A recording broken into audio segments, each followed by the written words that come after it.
Bonjour à tous les amis, c'est Yota, j'espère que vous allez bien. Aujourd'hui je vous retrouve pour le premier point météo de l'année 2025. J'aimerais donc tout d'abord vous souhaiter à nouveau une très belle année. Et sur ce, nous allons donc commencer le point météo. Donc dans ce point météo, nous parlerons donc du conflit neigeux qui va concerner le nord de la France ce samedi 4 janvier 2025. Et nous parlerons également de la possible tempête, le risque tempétueux pour le lundi 6 janvier 2025. Donc nous allons parler de tout ça dans ce point météo. Nous allons voir que c'est une situation globalement assez complexe, liée donc à cette fameuse large dépression à 975 hectopascales, qui finalement vient littéralement diriger à la fois le risque tempétueux, mais également le conflit neigeux. C'est vraiment cette dépression, nous allons le voir, qui est à l'origine de tout ce qui va arriver sur la France. Donc nous allons commencer donc par analyser finalement comment ce conflit neigeux va arriver sur notre pays. Actuellement donc nous avons une situation assez classique pour cette période de l'année, avec donc un large anticyclone sur le nord de l'océan Atlantique.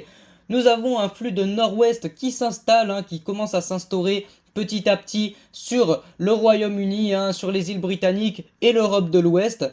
Et nous avons donc au sud, entre les Açores et l'Espagne, un anticyclone. Nous avons déjà quelques petites dépressions assez faibles qui viennent apporter de la pluie dans le sud-ouest. Si vous habitez dans le sud-ouest actuellement, il pleut et le temps est assez gris, je pense que vous devez le remarquer. Eh bien écoutez, tout cela va assez rapidement changer avec la formation d'une dépression sur les Açores. Cette dépression, donc, on peut déjà la retrouver juste ici, creusée actuellement à 1000 hectopascales. Vous allez voir qu'elle va très rapidement s'intensifier. Donc elle va commencer à remonter vers le nord, elle va lentement commencer à progresser vers l'est, en direction donc des îles britanniques, de l'Espagne, du Portugal et de la France, qui seront les premiers pays concernés par celle-ci. Et c'est finalement cette dépression, croisée donc avec le flux de nord-ouest, qui vient donner un temps assez frais, qui vient donner des températures vraiment froides sur le nord du pays, qui vont donner donc le conflit neigeux. C'est vraiment à la fois donc ce flux nordique, mais également donc cette dépression qui vont être à l'origine du conflit neigeux. Donc par la suite, donc cette dépression, vous voyez, qui prend une forme assez particulière, c'est finalement cette forme particulière, vous allez voir, on va regarder le jet stream juste après. Et donc finalement, au sud, à la pointe sud de cette large dépression, nous allons avoir un possible creusement secondaire, une possible mésodépression qui va se creuser et apporter possiblement un fort coup de vent sur le sud-ouest dans la matinée du lundi 6 janvier 2025. On va donc regarder dès à présent le courant de jet. Le courant de jet, je le rappelle, c'est le courant qui vient pousser les dépressions dans la majorité des cas du Canada vers l'Europe du Nord. Et donc vous allez voir que ce courant de jet finalement va être à l'origine de tout ce qu'il va se passer. Alors premièrement donc on a la dépression qui se forme juste ici. Juste ici, donc en marge de cette énorme branche de jet qui souffle actuellement à 200 km/h. Et donc on a également une branche de jet ici qui souffle à peu près à 170 km/h. Alors ça reste assez faible pour le courant de jet qui circule à 300 hectopascales. Ça reste des valeurs assez faibles, mais c'est finalement ce courant de jet venant du sud qui pourrait nous apporter donc la tempête, ou du moins le fort coup de vent qui devrait concerner la France. Donc à présent, nous allons rentrer un petit peu plus dans le détail de ce qu'il va se passer. Nous allons commencer par analyser les températures. Vous allez voir qu'elles seront assez froides. Donc déjà, pour ce vendredi, vous voyez qu'on a des températures quand même assez fraîches sur la France en général. On tourne autour des moins 4 à 0 degrés le matin et on est plus sur des températures quand même positives l'après-midi, mis à part sur le nord-est. Donc la journée d'aujourd'hui, c'est pas forcément celle qui nous intéresse puisqu'on y est déjà. C'est plutôt à partir de demain. Et vous voyez déjà que on va avoir une nuit avec, comme je vous l'ai dit, ce flux nordique, ce flux de nord-nord-ouest qui va s'intensifier et nous apporter vraiment du froid polaire sur la France sur la nuit donc du vendredi au samedi, donc le vendredi 3 janvier au samedi 4 janvier 2025. Donc la nuit prochaine finalement, avec des températures qui vont, là, vous voyez, bien baisser. Et donc, vous voyez que par contre, on va avoir des températures qui vont être un petit peu plus douces hein, sur le sud-ouest. Alors ça va être lié donc à des dépressions déjà qui vont commencer à nous apporter un flux océanique hein, qui va commencer d'abord par partir par le sud-ouest. Hein. C'est pour ça que sur la journée donc de samedi, on aura des températures beaucoup plus presque douces hein, honnêtement pour la saison. Hein. Ça pourrait monter très localement jusqu'à 16 degrés sur les Pyrénées-Atlantiques et les Landes. Mais en tout cas, on aura sur l'intégralité du sud-ouest quasiment des températures qui seront largement positives. Tandis que sur la moitié nord, vous voyez, on a toujours ce flux nordique qui vient donc garder des températures en après-midi, donc sur ce samedi, des températures qui vont rester négatives. Et c'est finalement donc en fin d'après-midi que le conflit neigeux va arriver. Hein. Alors là, la dépression, on la voit très bien. Hein. Vous voyez qu'on a des températures finalement assez douces hein, qui viennent s'incruster par le nord-ouest du pays. Et donc finalement, ça c'est lié à la dépression qui vient apporter de la chaleur. Mais donc finalement, le conflit neigeux, vous allez me dire, oui, mais si la dépression apporte de la chaleur, comment est-ce qu'il va y avoir un conflit neigeux? Eh bien écoutez, le conflit neigeux, lui, va être complètement à l'avant de la dépression, avec des températures, là par contre, vous voyez, qui seront encore globalement négatives hein, sur le nord-est du pays. Et donc finalement, c'est une large partie du nord du pays qui va être concernée par de la neige, avec des températures au moment où cette neige tombera, des températures un petit peu limites hein, quand même, on sera entre -2 et 0 degrés, on sera presque sur des températures positives, mais en tout cas ça devrait être suffisant pour nous apporter des chutes de neige. Donc actuellement donc on voit hein, cette fameuse pluie hein, qui concerne le sud-ouest hein, et qui ne devrait pas s'arrêter sur les prochaines heures. Et donc finalement samedi, donc on la voit juste ici, hein, cette dépression qui s'incruste effectivement par le nord du pays. Alors ça c'est la fameuse dépression à 975 hectopascales hein, que nous avons vu juste avant.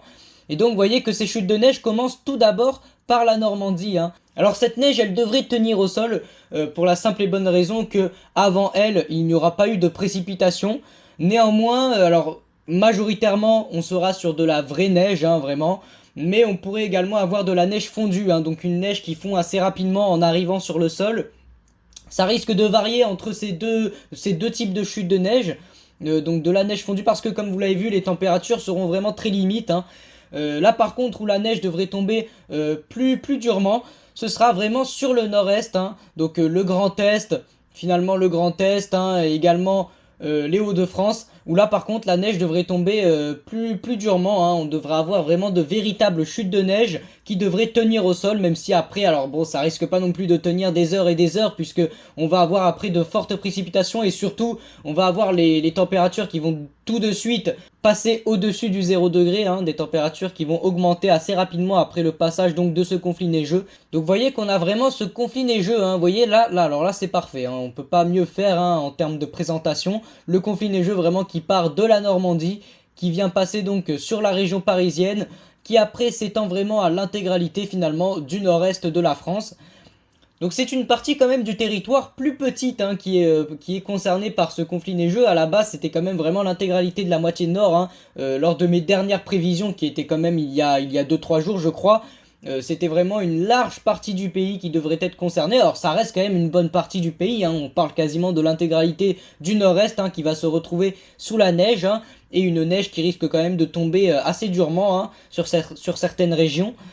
Mais néanmoins ça reste tout de même un petit peu moins que ce qui était prévu hein, au départ, même si comme je vous l'ai dit ça reste franchement pas mal pour ce début d'année 2025. Donc maintenant nous allons analyser une multitude de modèles hein, afin de voir un petit peu ce que chaque modèle en pense. Là nous avons vu donc le modèle à Rome, hein, le modèle à maille fine de Météo France, mais nous allons également rapidement voir d'autres modèles hein, afin de se faire une idée un petit peu plus globale, hein, une idée un petit peu plus large hein, j'ai envie de dire de ce qu'il va se passer. Donc nous allons commencer avec le modèle CEP donc qui voit ce fameux conflit neigeux hein, vraiment. Alors là le modèle CEP lui par contre il le voit vraiment sous forme de neige un petit peu fondue, quelque chose d'un petit peu moins intéressant j'ai envie de dire côté neige. CEP, mais après bon CEP c'est un modèle honnêtement qui prévoit assez mal la neige, donc je ne vais pas forcément m'y attarder hein, mais il le voit quand même hein, malgré tout ce petit conflit neigeux qui frappe l'extrême nord-est de la France. Donc à présent nous allons voir le modèle GFS qui lui par contre est un modèle qui prévoit assez bien la neige, et là vous voyez que ça ressemble déjà un petit peu plus à ce que prévoit le modèle à Rome hein, avec cette neige donc qui part du côté de la Normandie, hein, vous voyez, juste ici. Et finalement cette neige après qui vient s'intensifier hein, en gagnant progressivement l'intégralité du nord-est du pays. Donc finalement des villes comme Amiens, Lille, Reims, Nancy vont être des villes qui vont être Metz également, qui vont être des villes qui vont être vraiment sous la neige. Dunkerque également. Ce conflit neigeux d'ailleurs qui vraiment sur l'intégralité de l'avant de la dépression, hein, puisqu'il touche même les îles britanniques. Ce qu'il faut s'attendre, c'est à 2, 3, 4 localement centimètres de neige au sol, donc sur quasiment l'intégralité de la moitié nord. Ces 4 centimètres devraient quand même rester au sol assez peu de temps, puisque les températures vont très vite de nouveau s'élever. Et on va également avoir finalement des précipitations. Hein, et finalement, c'est vrai que les conditions après, hein, les conditions d'après le conflit neigeux vont être assez mauvaises hein, pour que cette neige tienne. Sachant en plus que ce conflit neigeux, il va arriver dans la nuit de samedi à dimanche. Par rapport à la dépression qui va frapper le sud-ouest, hein, je pense qu'elle va apporter un faible coup de vent sur l'ouest de la France, un coup de vent en plus qui va passer très rapidement. Donc en tout cas, moi j'espère vous avoir assez bien expliqué ce point météo. Je vous souhaite une agréable fin de journée. C'était Yota, à la prochaine.